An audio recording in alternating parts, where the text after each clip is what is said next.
Welcome back, everyone. In this video, I'm going to try and stay focused and talking about a time before there was time and explain what I mean by that from a logical perspective. What am I looking at here? I'm not really sure. This is the region where Michael Steinbacher was talking about in his video about Sinai. I was actually looking on the Sinai Peninsula in the last video, so I wanted to clarify. And I'm looking over here. This kind of looks melted, in my opinion, and charred. But, I don't know.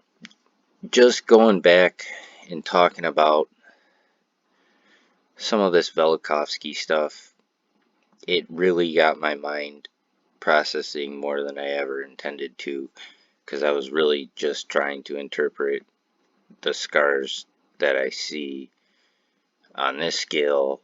And one of the earliest questions I asked, I had to come back and revisit again from a logical perspective, just considering if we could smash apart a supercontinent in one event. But while considering that, I came back to this arrangement of Pangaea where we have all the landmass situated in a supercontinent. And I asked the question if this could be tidally locked. Actually, here's my video because they don't really talk about this that much. Typically, I'll just read this from NASA. For a tidally locked planet, there is no day or night. Okay, start off right there. Only freezing darkness on one side and burning constant sunlight on the other. Does it have to be freezing, though? They're automatically implying it's freezing. And then they make up something and use a catchy name. Call it the Terminator Zone. Is bathed in constant twilight and would likely be the only place on the planet to be potentially hospitable. So I had to wonder, this is actually mostly a science fiction writer, because this is right around the time I started reprocessing all this information and going back and revisiting my initial thoughts about this. Coming over to here, I obviously have to question whether there was day or night prior to this event, which I'm going to talk about specifically in terms of that in a second, but there's no day or night. So if you're situated on the far side of the planet, it would always be like darkness. Well, you just never would see the direct face of your sun. For you, the sun would be directly below you at all times.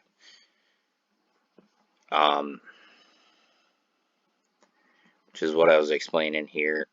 The land side would be facing out, and the moon would come in to sideswipe it on one of the sides of the land.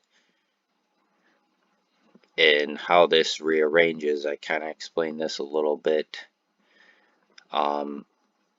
where it looks like our initial potential started out here and shifted here during this event. But just going back to considering the perspective of the inhabitants on Earth. But also while doing this, because see, here's the topography of Mars, where you get this dichotomous feature. You get a very large landmass on one side and a very large ocean on the other. If you come over to the axial tilts, this is the dichotomy. It's southern is a raised hemisphere, and the northern is a depression. So if you apply that to Earth, it doesn't look that much alike, but if you come over here and just shift this 90 degrees at some point in time where we have the primary ocean mass is in the Pacific, but the land mass had to be redistributed during the incident with the moon. So it looks like the planet torqued over 90 degrees. But I'm going to talk about why the night side doesn't freeze. Now, the habitability of a red dwarf system, because these are the most common stars in our galaxy, and they're known to flare up. So this is thought to be a problem for life. And again, there's a high probability of tidal locking. So again, in their minds, they think this is not habitable. But if you have the arrangement where the water is on the near side at all times, the water can trap the heat. It gets evaporated into the atmosphere. The atmosphere traps the heat, redistributes to the far side of the planet. One of the reasons why that stood out, I was coming back over to this guy. I seen a video by this guy who was refuting the Big Bang. I was trying to find his video, and then I realized this channel is from a later time. But I realized his initial video was from the Thunderbolts Project, a presentation he did back in 2014. And he's saying this is actually about the Big Bang, has nothing to do about our planet and our planet's history, except for he was saying that they were all their readings of the Big Bang were catching the signal from being emitted from the water on Earth. And he's kind of explaining a lot more on that, but water is a powerful absorber of microwaves, and it's a powerful emitter. So when you put that in a situation where you got a flaring dwarf star, your water is kind of blocking the direct exposure to these intense flares, which are accompanied by increased dosages of electromagnetic radiation. And if one of the reasons why I considered tidal locking to begin with was specifically those instances of flares, because I wanted to see how you prevent direct exposure to the inhabitants of land. And the only way where you can guarantee that these inhabitants will not be facing the star when it's flaring up is if this is tidally locked. But if you have this tidally locked, then you also have to consider one side would be experiencing the excavation while the other might be experiencing the accumulation. So you have a mechanism that actually builds your tidally locked Pangaea. And then you just add the water and it helps regulate the whole equation. I don't think it would be eternally dark either, because this planet is, when they talk about this, they're supposed to be orbiting really close to the dwarf star, all these planets.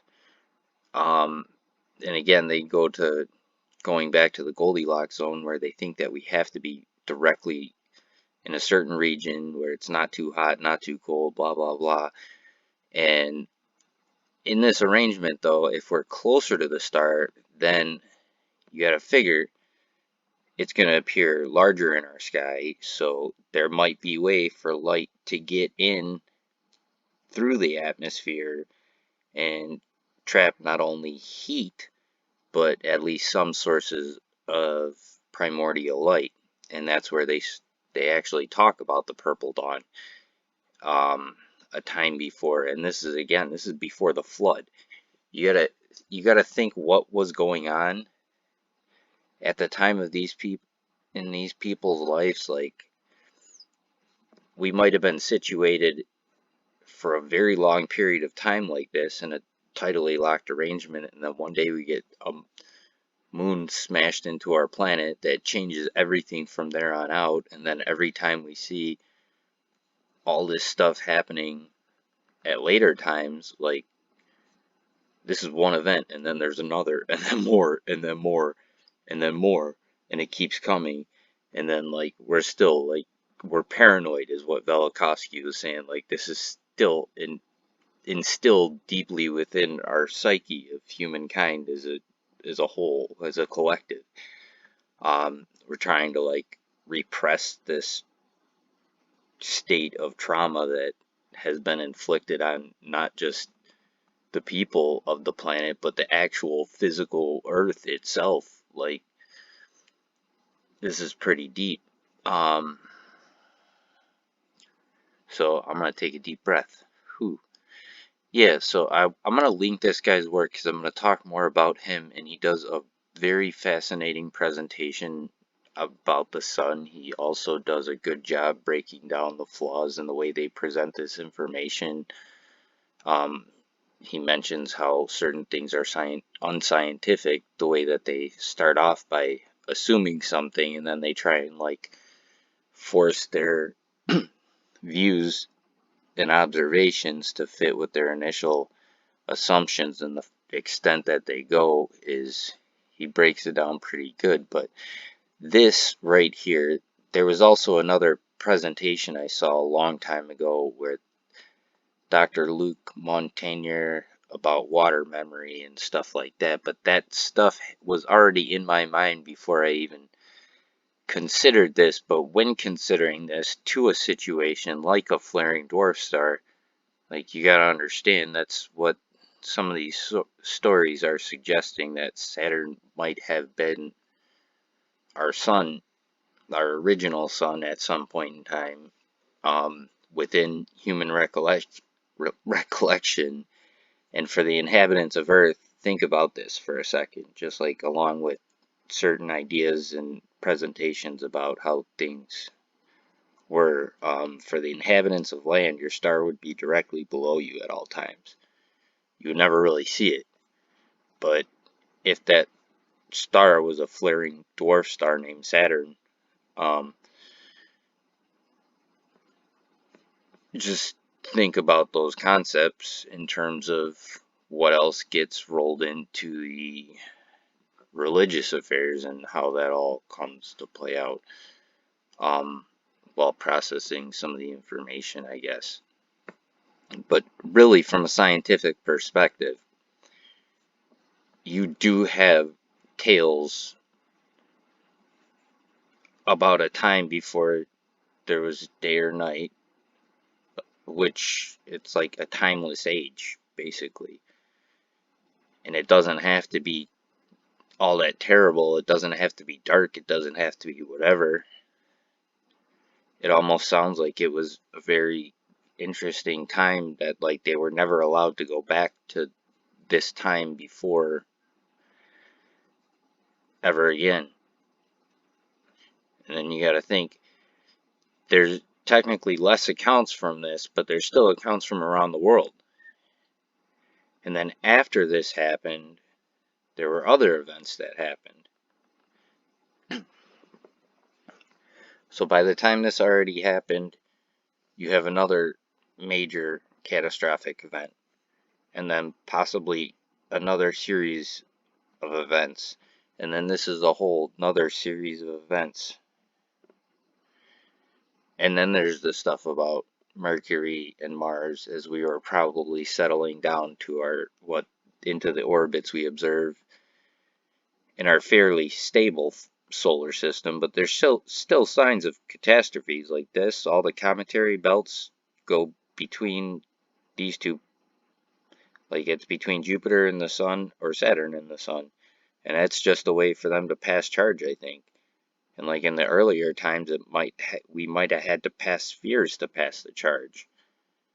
It might have been balance this sphere with this sphere, and then these two balance potentials, and that helps stabilize some of the other. But it might cause certain effects. Like, this might have been due to a catastrophe. Who knows? But you have these three in alignment, and you see this definite dichotomous feature on Mars, but you also see it on the moon. And this is one of the things that really made me consider this arrangement, because it looks like it's stable here. You got like a larger depression on the near side, You have the far side, which is mostly elevated except for this larger depression over here. And this is a view, this is a side view of our moon. This isn't Pangaea Earth. This is like, it looks like if you put water on this side, and this, it it seems tidal locking. And I know I'm not like a professor like this guy is, but when I come over here, I mean, they're starting to lighten up to this idea a little bit more now, and that's where these people run wild with it and do sci-fi novels, because people like those. But really, why I feel the need to talk about this is because if I type this in and I'm seeing my own answers, then there's a problem here. Because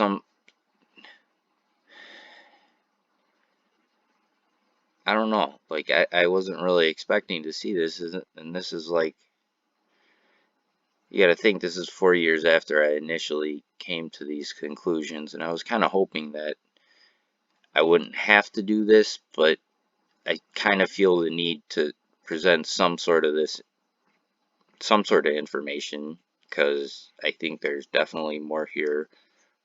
I don't know if I have the ability to carry out Michael Steinbacher's work, but I definitely see the scars. I definitely see the primary event as being from one cataclysm. I think before then, we have a distinct period in time where we do not even have time. The moon is a primitive measurement of time. The moon cycle gives us our name for the month, but then when you get into here, and the various worshipping of planets, Velikovsky's saying this isn't something new. These are the teachings of the Pythagoreans, the Magi, the Gnostic sects, and other secret societies. So it's like there's something with these planet ages. There's something in the names, or in the number 7. There's definitely something throughout all the different names when you go to break down which planet is which, and just considering all the different tales you hear about, like potentially people being afraid about falling off the edge. Well, if you look over the edge and this is what you see, and mind you, this would have been possibly a lot closer in relation to our planet than the sun in our sky today, even though our sun's bigger significantly than a red dwarf. Our planet might have been significantly closer to where our red dwarf parent might have appeared way larger than our sun could ever imagine in our sky. So again, like what he was saying with the moon, if it came a lot closer, it's pretty hard to measure or mess up a measurement that, like in our sky, the sun and the moon appear almost identical in size. So for them to suggest the moon is that much larger, and then for you to have tales about time before time,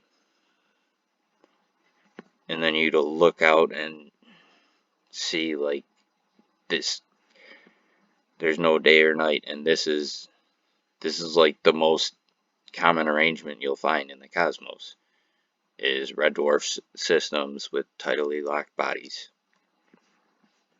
I'm gonna have to make part 2 to this, where I talk a little bit more about water, because that's a whole nother side of this planet. But I think that provides a serious boost to this equation and the evidence we have.